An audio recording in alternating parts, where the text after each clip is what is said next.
When I was about 11 years old, my family and I lived in a large one-story house in the Wisconsin countryside. We lived on the top of a small hill, and the back of our house faced a large forested area. We only had one neighbor within a mile radius, and it was an old woman who couldn't really get around by herself. On this particular night, my parents were going to have a date night and left me to watch my two siblings. I definitely still think I was too young for this. They had given me my first phone at 9 years old so that I could watch my siblings when they weren't home. I remember it was fall time because I had my bedroom windows open to keep the room cooler at night, and I could constantly hear all the leaves brushing against each other outside. My parents had probably left around 8 p.m. and had already put my little brother, 6 years old, to bed. At this time, my brother had a huge fear of the dark and would refuse to leave his room after someone put him in bed and turned off the lights. He used to tell us that he thought someone would grab him from under the bed and try to pull him down if he tried to get up. My room was on the opposite side of the house as his. It shared a wall with the kitchen and mudroom. My sister had been sleeping in my room since we moved to this house, and by the time this happened, she was already asleep next to me. I remember being scared to fall asleep for some reason. I think I was just nervous of not having my parents at home, but around about 9:30 p.m., I started hearing crunching leaves outside my window. At first, it was quite distant.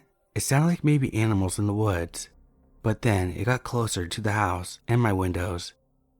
Eventually, I could hear the distinct sound of someone's jeans rubbing together as they walked and footsteps in the dry leaves. My windows were about 5 feet above my floor, so I could never see out of them as a kid without standing on a stool.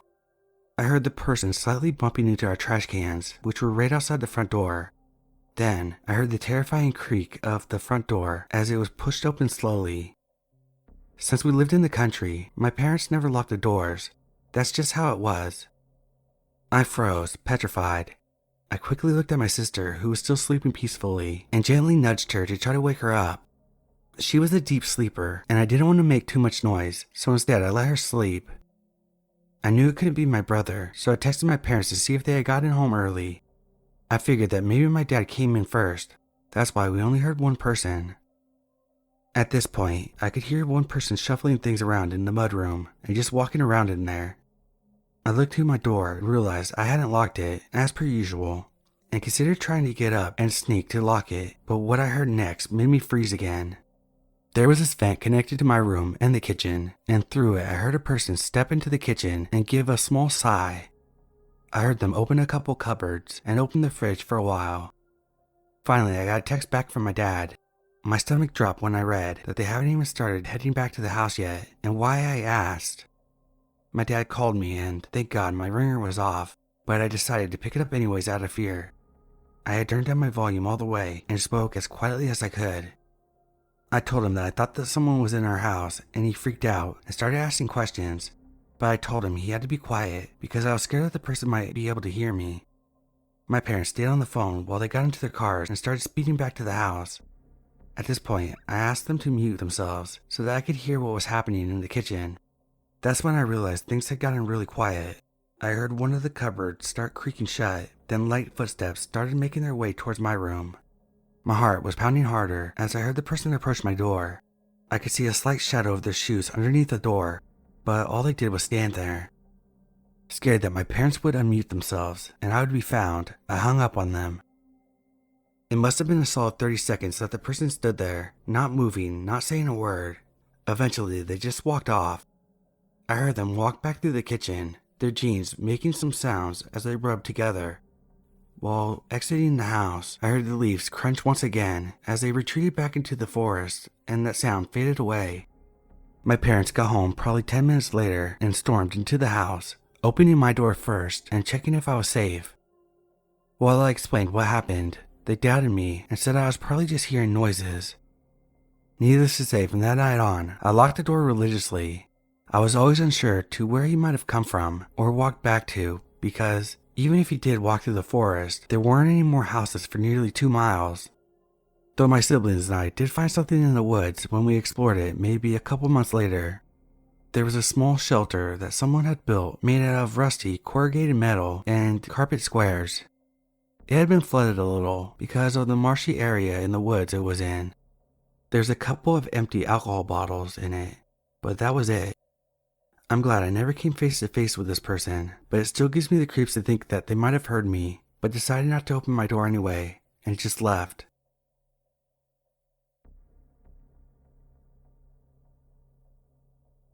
Shadow, my 115-pound German Shepherd Black Lab mix, started to signal that she needed to use the restroom about 1 in the morning. Annoyed because I was almost asleep, I got up, put a hoodie on, and took her out with nothing but my phone for a flashlight. She started to do her usual sniff for 15 minutes just to go in her regular spot routine. I had my flashlight on because she is camouflaged by the night, and I would like to know where she's at so she doesn't run off. Just as she starts using the bathroom, I turn away and notice someone. They're standing on the very edge of my yard. Looking back at my dog, I noticed she wasn't paying any attention to the person yet, so I called her to me and attached her leash. The person just stood there and watched me. I called out to them and said, "You need to leave my yard," to which I got silence back. I cleared my throat and repeated myself, eventually attempting the third time just to change it to, "Don't make me tell you again, you're gonna leave my yard."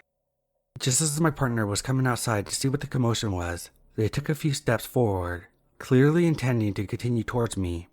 They caught a glimpse of my partner, backpedaled, turned around and left. As confused as he was, I was in complete shock. We've had to run this one person off the property because they would bring the dog over to use the bathroom in our yard. I've seen their face, but it wasn't them. They haven't been back, but right before that, we did find footprints near our shed and windows of our home. Generally unnerved. Contacted the police, and they didn't do anything other than take a statement. Been told it will go nowhere until physical harm or a break-in happens.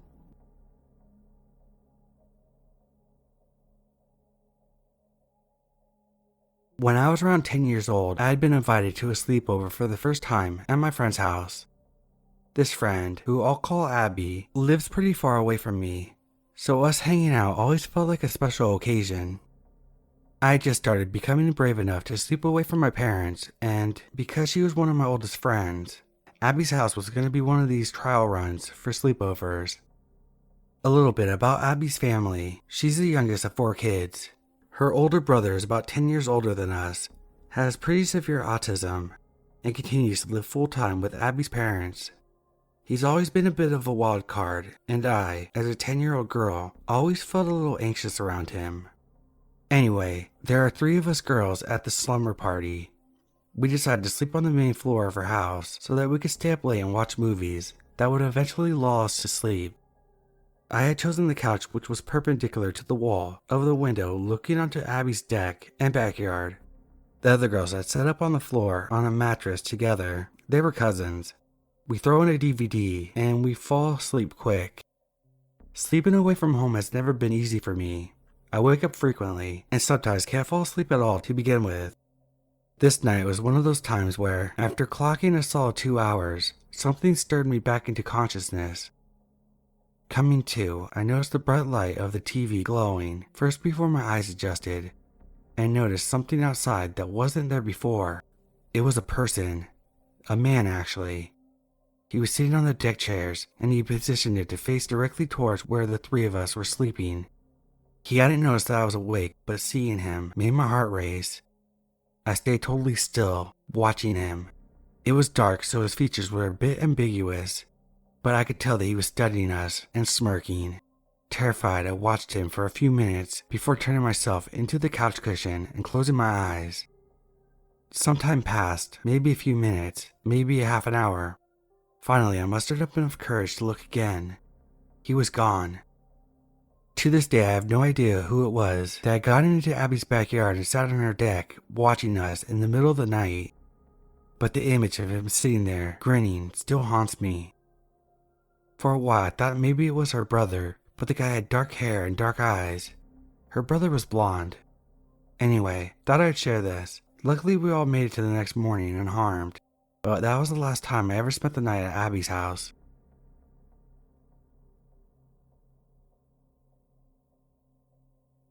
I'm a 27-year-old male.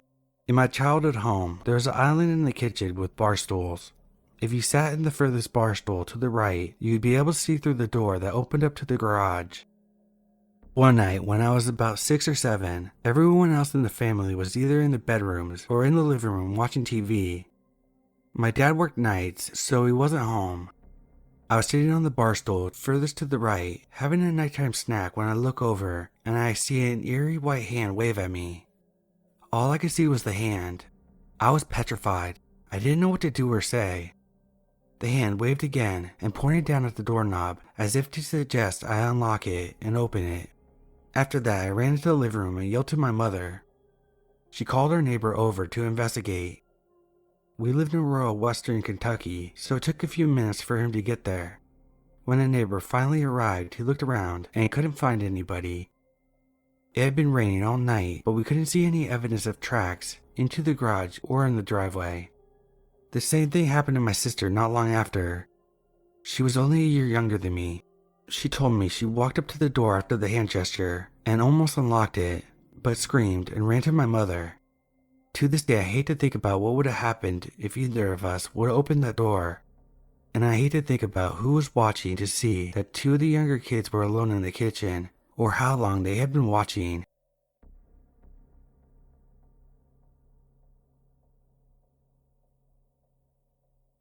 My childhood home was a small 800 square foot 2-bedroom with a dormer upstairs room. My bedroom was along the side of the home, at the back, and because my brother and I shared it, my bed was literally along the front of the window. This was in the 1970s. I recall several times being woken up tapping on my window, seeing a man-sized dark shadow looking at me, and completely being frozen. My heart racing as he ran his nails on the metal screening. Usually there was no light except for the street light 3 houses away that was blocked from the rear of our house. My eyes clenched and I would hold my breath and try not to move. Eventually he'd leave. One summer night he brought a flashlight and was shining it up and down my bed and all around my room onto my younger brother, but mostly on me. My parents didn't believe me in the morning, but I convinced them to allow us to move our bed upstairs. No more window on the ground floor after that night. Edit. I never put the two together until I had my own kids. I was constantly pulling the blinds and curtains closed, and did a whole check multiple times before bed, and even shot up after everyone was asleep to check before I slept and whenever I would wake up. I'd always look outside the windows too, and my wife always asked me what I was looking for. I guess these childhood events actually still haunt me. By the way, ultimately, I think it was the lady who lived next door, son, who came to drink and visit her. He was about 10 years older than me and was always kind of creepy. An alcoholic, never married and moved from state to state. I'm guessing he was the peeper.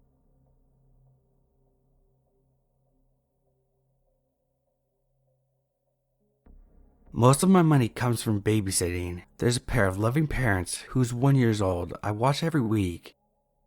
One day, there was a knock at the door. The mom had let me know that the lady was coming to pick something up, so I assumed it was her. I opened the door to a raggedy man in a stained white tank top. The moment I saw him, I froze. With just the door open a crack, he asked if the dad of the kid I was babysitting was home. It was clear that he was up to no good, so I lied and said that it was only me and my older brother. The guy then stepped uncomfortably close to the door and asked if he could come in to check. I was alone with a 1-year-old. I said that it wasn't my house and I couldn't let him in, but that I could take a message for the parents. He told me to tell them that guilty wanted them.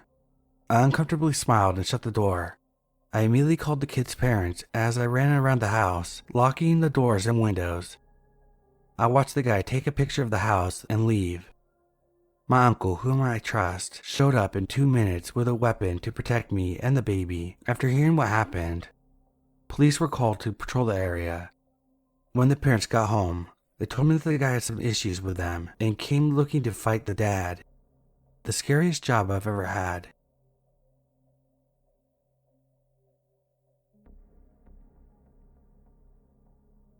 This happened back in 2016, and I'm still getting over the grief. I haven't really shared this story with anyone yet, but I finally decided to share it.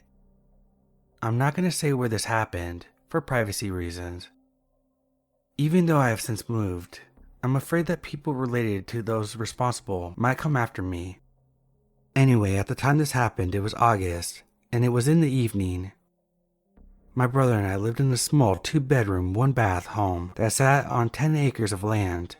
It was what I once considered my dream home paradise.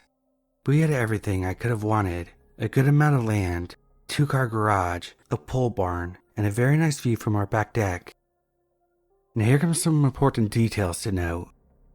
The house itself was a basic square with a back deck on the southwest corner of the house. It was notched in the corner of the house with 2 walls on either side forming the corner of the house. You couldn't see around the house unless you bent over the railing, and you could only see the west and southwest away from the house. The garage was on the south side of the deck. Only a few feet away from the deck was a driveway leading to the garage, so you couldn't see anyone coming up the driveway from the back of the house. Anyway, it was evening and I was sitting on the back deck smoking a joint, and my brother was in his bedroom. I was just outside enjoying the weather and the peace and tranquility of the area. Suddenly that all shattered when I heard my brother shouting, followed by 4 loud gunshots. I immediately jumped and looked around the wall of the house towards the window of my brother's room, which faces our backyard, just in time to see 3 masked men hopping out the window. They were in black and in their late 30s, but they were wearing masks so I couldn't really see their faces. One of them looked at me and froze, almost like he was expecting me not to be there. The 3 then turned and ran around the north wall of the house, towards the front yard. I threw my joint out and ran inside the house, through the kitchen, and down the hall to my brother's room. The door was opened and I went inside. When I did, I stopped dead in my tracks. My heart froze and my blood went to ice. There on the bed was my brother, laying there facing up motionless, with his eyes wide open, bleeding to death. Now what I did next probably wasn't very smart, but I ran to the living room, grabbed my M1 off the living room wall, and threw open the front door just in time to see a blue Chevy Caprice peeling out of the driveway. I fired 3 shots at them, 1 missing, 1 hitting the car's tire, and 1 hitting the back window. I must have hit one of the guys inside because I heard someone scream. Looking back, this probably wasn't a good thing to do, since there's a house across the street and I could have accidentally shot the neighbor's house. I wasn't really thinking at that time. Anyway, the car sped off and I ran back inside and grabbed some towels to try and cover the wounds on my brother's chest while also calling 911. While trying to cover up the wound, I was telling the dispatcher what happened, and I knew my brother was already gone. He had no pulse when I checked and 3 bullet holes in his chest, but I think I was in disbelief at the time. Anyway, since this area has an almost non-existent crime rate, you can bet your butt every sheriff and ambulance in the county was there in 15 minutes. I had to explain to the detective that was there what happened while trying not to break down crying. The sheriff and detective were both in disbelief since nothing like this has happened in this area in over 37 years.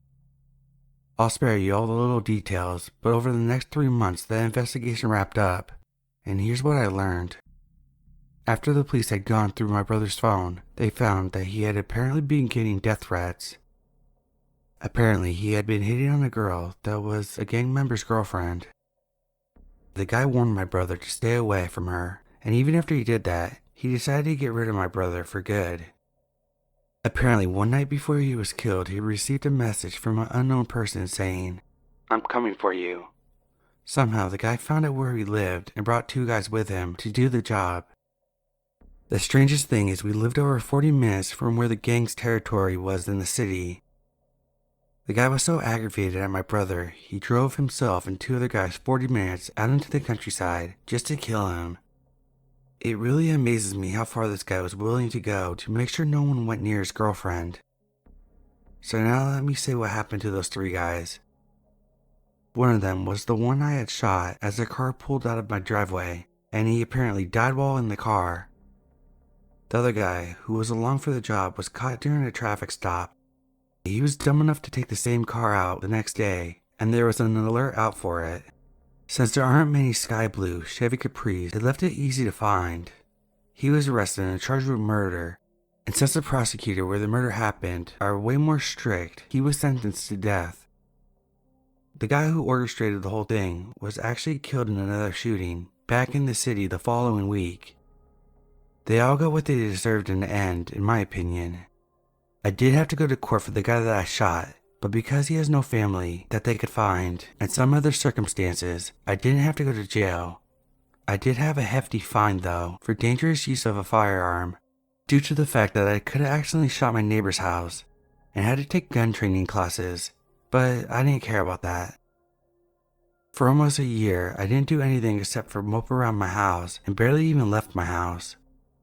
I never even went to my brother's room after that. I just left the door to it closed so I wouldn't be tempted to look in it. I was so devastated by what happened, I nearly lost interest in everything. I ended up packing up my stuff and just abandoning the house. I even left my brother's truck behind, sitting in the garage. I couldn't stand being there anymore, nor did I feel safe there anymore after what happened to my brother. My brother and I were really close, and to lose a loved one so tragically and suddenly in your own home is devastating. It was sad because I really loved that house and my brother, and I honestly thought it would be my forever home. I just couldn't stand being there anymore. I moved 8 hours away and haven't been back to that house, and I honestly don't think I ever will. Even though I moved, I still won't ever forget what happened that evening. I'm doing a little better now and I have someone else living with me, but I definitely will be scarred for life from that event.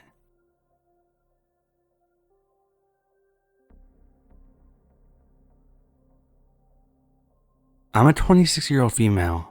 I recently moved into a duplex by myself, away from the messy house situation with my 4 male housemates. It was an oasis of rugs, plants, and acceptable level of tidiness. One night, around 9 to 10 p.m., I was watching TV and probably smoking weed, because I was bad for it then, when I heard a knock at the front door. I opened it. I know. And there was a really scruffy looking guy, maybe early 30s, standing on my porch. He seemed drunk or high and mumbled something at me about coming inside. Unprepared for this kind of interaction, I dumbly said the words to the effect of, "You're not coming in. I don't know you." Though he didn't seem to understand, he gave really off vibes. He then mumbled something about meeting someone at a bar and having drinks with her, and I thought maybe he meant to knock on my neighbor's door, a maybe 40-year-old sweet but pretty rough lady I'd met a few times. I pointed at her door, and to my relief was right, and he left. I locked and chained my door and pulled my blinds right down, as my living room was fully visible from my porch. It should have been the end of it, but I had a really uneasy feeling from then on, like I was a sitting duck. I will mention I was a people pleaser and was too busy worrying about hurting his feelings to immediately slam the door on his face, like I should, and these days I would have. Fast forward 6 hours in the dead of night. I still had my living room light on, which would have been partly visible from the edges of my blinds. I was still up because stoner, and I think I just walked into my bedroom when I heard it. The softest, quietest, don't wake the neighbors knocking on my door. My gut fell out of my butt and I was rooted in one spot, looking unbelievably at my door, as he gently knocked 30, maybe 40 times continuously. It was ages before I was able to move, to think, or do anything. I called my boyfriend and told him in frantic whispers what was happening, and I think he told me that I should call the cops. I did so in a pathetic shaking voice and heard silence. Too scared to move closer, I stood frozen half in my bedroom and half in my living room for an eternity until I believed that he was gone. The next morning my boyfriend visited and dragged me over to my neighbor. She told us he was a really weird guy she invited over and then regretted, later kicking him out.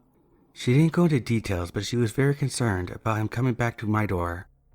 My boyfriend made her text him and shared all the awful things that would happen to him if he ever knocked on my door again, which thankfully he never did.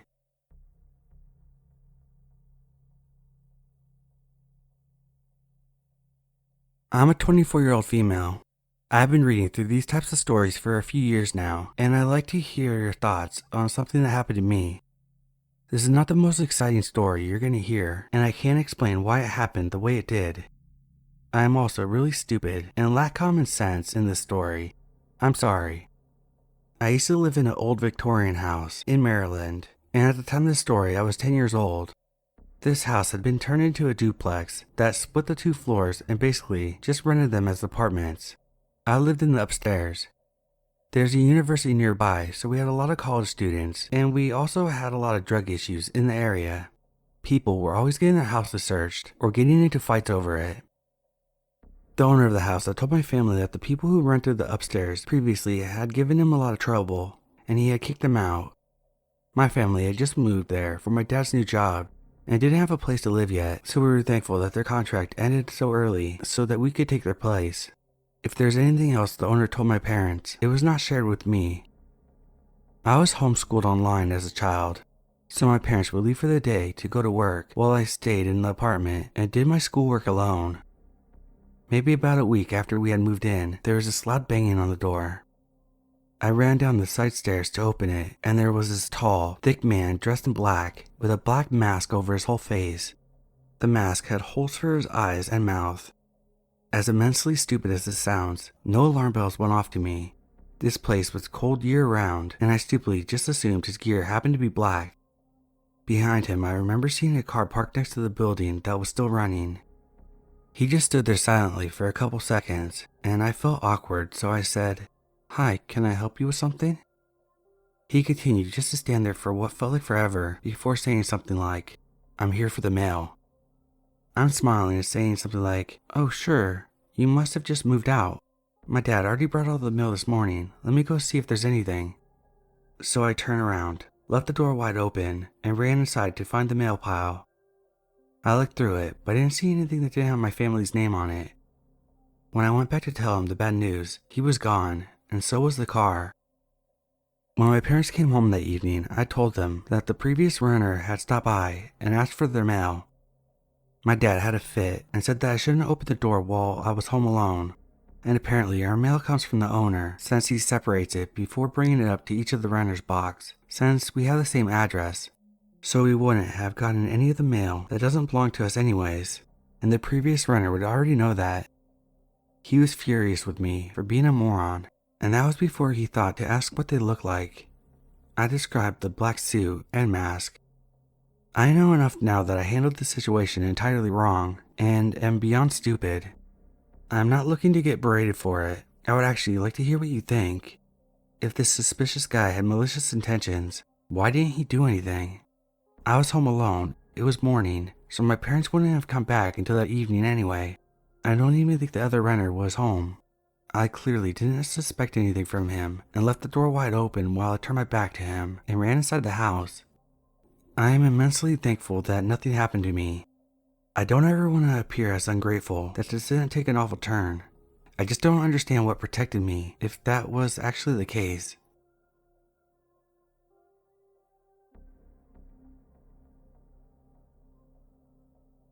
It was the first weekend in May 1997 when this happened. At the time, I was a sophomore at a local, private 2-year college. Instead of living in the dorms, I lived at home, as our house was right next to campus, to the point that I was closer to a couple of my classes than students that lived in the dorms.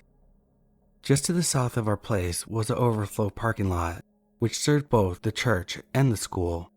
The school was about to embark on a remodeling project where it had enough construction to warrant parking a tractor trailer in the overflow parking lot, basically perpendicular to my house. 2 of my best friends were heading home the next morning, one for Iowa and the other for Virginia. So we decided to spend the evening as best as we could by watching movies. This was before streaming services were even a thing. The college was a hotbed of activity as people were packing up to head home, with graduating sophomores getting ready for the ceremony in 2 days. As we were lounging in my living room, a couple girls we knew, one of which I was interested in, suddenly rang the doorbell, asking to come in to wash their hands as they had been on a walk. Their hands smelled funny. The girl I was digging, named KT, stuck her hands in my face, to which I recognized the distinct smell of shaving cream, so I knew something nefarious was afoot. We watched them leave via the dining room windows before I told the boys that they were up to something. So we left from the back door. These 2 girls had tried to trash my friend's room with shaving cream and toothpaste. Oh, it was game on. We ran into one of the boys' mod mates, an obnoxious guy who had no concept of boundaries. I made the point of never letting the guy, let's call him JB, know where I lived, as he was the type to just show up unannounced and not pick up on social cues when it was time to leave. The girls were hiding from a retribution, and even JB pledged his loyalty to help us. I told him to keep an eye out, we would be back, so we left him hanging in the common area under the girls' dorms. We slid back to my house, to which I told the boys to just be patient. The girls would be back. We set up, watching to the south from the darkened dining room, soon rewarded by seeing KT sneaking back towards the house. I told the boys the plan was to ambush her, so we crept out the back door. KT had disappeared behind the tractor trailer, as she was obscured from my view. But to our dismay, there was a black-clad figure laying on the ground, just around the corner from the trailer where KT was hiding. My boys were next to me as I was cussing in whispers, because I was 30 yards away from whom I thought was JB. He was laying with his head away from us, so he couldn't see us without turning his body as he stayed perfectly still. He might have been 10 feet from the corner of the trailer where KT was. After a brief discussion, I said it couldn't be helped, so we continued on with our plan to ambush and scare KT. The three of us quietly padded around the backside of the trailer to find KT on her stomach, intently watching our house, trying to see movements. She was actually way closer to where JB was lying, completely oblivious to the fact that he was actually within 5 feet of her. She never heard me as I crept up behind her, curled my hands into a claw before grabbing her as I snarled. Fetal position instantly from her, which prompted howling and laughter from my two friends and myself. She was petrified. I caught my breath long enough to wonder where JB was, as I thought he would have joined us by now. Looking around the corner, there was no one on the ground, but you could tell someone had been laying there, even in the darkness. One of the boys, TC, said that the black-clad figure jumped up and ran to the west. Odd, I thought, but JB was also a strange cat. After KT apologized for her early hijinks, and I had detailed what happened, our merry band made it back to the campus to keep our eyes on her. We ran into JB, to which I said, "Dude, why did you have to run off? You could have stayed." JB replied, I don't even know where you live." The realization hit us like a ton of bricks. It wasn't JB laying on the ground mere feet from KT. KT went white as a sheet, and all of us were suddenly creeped out by this random guy laying on the ground. It turns out during the summer, all around college, there were cases of houses being walked through with very little being taken, as if someone was casing houses, but no one was ever caught.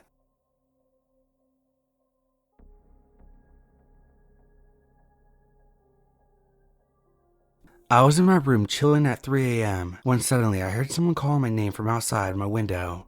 Knowing no one would look for me at this hour, I naturally felt weird about it. So when I looked out the window and no one was to be seen against my better judgment, I decided to go down to smoke to see who it was.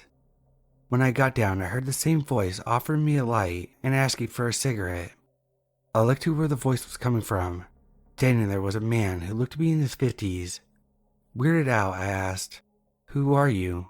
He didn't answer and just said that he hadn't seen me in a while, and then asked when I was going to go back to base. I didn't answer and asked again who he was. He just stared blankly at me. I asked again and he tried to grab my arm while telling me to say happy birthday to my brother. After that, he just started walking away while saying I needed to clean my room since I leave in a few days. Mind you, I never told him when I leave, and my apartment was on the 10th floor, and the window is almost never opened. Just a weird encounter.